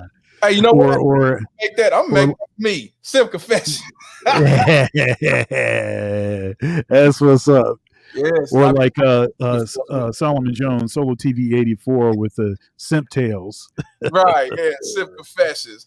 That might be my new YouTube channel, because he's been saying this for a while on my page, man. Because I always say simp forces. So yeah, I might go ahead. Jaylon did it again, man. I might make it a YouTube simp confessions. Let's go. Yeah, man. What you got planned the rest of the day, brother? It's Friday. It's raining here. Yeah. I'm probably just gonna hang out with my son, and okay. We're gonna try to. It was raining earlier. I'm hoping we can. He's got a game on Saturday, baseball game. So baseball. We're gonna go throw the ball. Yeah, no, that's what's Little up. League baseball, you know. Yeah, man. Hey, as always, appreciate you supporting the platform. You coming on here, telling your story, telling your truth, and you have me on your platform as well. Like I say, it's a brotherhood I'm trying to build, and never forget who my friends are. Everybody who tuned in, we definitely appreciate y'all. Y'all know how I get down. I got to get back on the couch. I ain't been on the couch all day today at all. So we're going to definitely continue the dialogue. The link is right here on the bottom. Definitely please subscribe to them, man. You know, I don't bring nobody on the platform and say subscribe. I know they full of it. So y'all definitely stay in tune with me. I'm going to get on out of here. I will be live tomorrow. What time? I do not know. But I will be live. Also, the links there, if y'all want to get the hats, like I said, it's there. $40. Send the cash out with your information, and then email me, and I can send it right to you. So, yeah, I'm Mr. Palmer, and this conversation is over. I ain't got to say nothing else. Peace. Have a good one, y'all. Can't make this now up. Yes, sir. Baby mama terrorist. BMT. It's my baby mama, I'm on child support. Can't see my kids, so I stay in coke. It's my baby mama, she be riding Lexus, finding sugar daddies, and doing setups. It's my baby mama, I'm on child support. Can't see my kids, so I stay in coke. It's my baby mama, she be riding Lexus, finding sugar daddies, and doing setups. It's my baby mama, I'm on child support. Can't see my kids, so I stay in coke. It's my baby mama, she be riding Lexus, finding sugar daddies, and doing setups. It's my baby mama, I'm on child support. Can't see my kids, so I stay in coke. It's my baby mama, she be riding Lexus, finding sugar daddies, and doing setups. Riding around trying to play the role as innocent with an evil soul. In public wearing fake halos, behind closed doors she rocked them horns. I moved on, she wanna teach me a lesson. Can't see my kids, man, I'm stressing. Couldn't see my son to give me his present. She got married to teach me a lesson. Telling people she did nothing wrong, knowing that well since I moved on. Thought that money would keep me home. Hell no, bitch, I'm gone. I don't know what you lost your mind. Try to say my name, but I know your kind. Saying I'm a deadbeat, bitch, you lying. Fighting in court, man, I'm trying to be a father to my kids. She focus on the wrong shit, worried about another being instead of us co-parenting. Put my kids in grown folks' business, telling them lies, bitch, you wicked. Split personality, oh yeah, you twisted. Never thought I'd go through this. It's my baby mama, I'm on child support. Can't see my kids, so I stay in cold. It's my baby mama, she be riding Lexus, finding sugar daddies and doing setups. It's my baby mama, I'm on child support. Can't see my kids, so I stay in cold. It's my baby mama, she be riding Lexus, finding sugar daddies and doing setups. It's my baby mama, I'm on child support. Can't see my kids, so I stay in cold. It's my baby mama, she be riding Lexus, finding sugar daddies and doing setups. It's my baby mama, I'm on child support. Can't see my kids, so I stay in cold. It's my baby mama, she be riding Lexus, finding sugar daddies and doing setups.